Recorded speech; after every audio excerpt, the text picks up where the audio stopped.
સૂર્યમંડળ આકારે જે ખેતી કરવામાં આવી રહી છે, મધ્યસ્થાને એક કોઈક ફળફળાદીનો પાક લેવામાં આવે છે. ત્યાર પછી જેમ વલયો હોય છે સૂર્યમાં, તો તે પ્રમાણે નીચે જુદા જુદા શાકભાજી, કંદમૂળો, લીલા શાકભાજી એવી રીતે એનું રોપણ કરવામાં આવે છે. એ એમ જોવા જઈએ તો આખા વર્ષ દરમિયાનમાં આપણને કશે ને કશે કોઈને કોઈક શાકભાજી આપણને મળતી રહે અને આવકનું સ્ત્રોત થાય.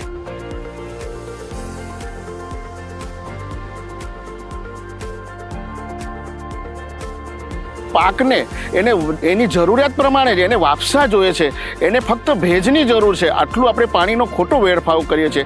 આ બાબતની અંદર જે છે એ આપણે પાણીનો સૌથી વધારે બચાવ કરી શકીએ છીએ અને એને ભેજની જરૂરિયાત છે એ જરૂરિયાત પ્રમાણે જ એ પાણી પોતાની રીતે કેશાકર્ષણથી લઈ શકે છે. અને પાણીની જ્યારે આ તકલીફ આવી છે એનાથી આ ખેતીનો ખરેખર ફાયદો છે.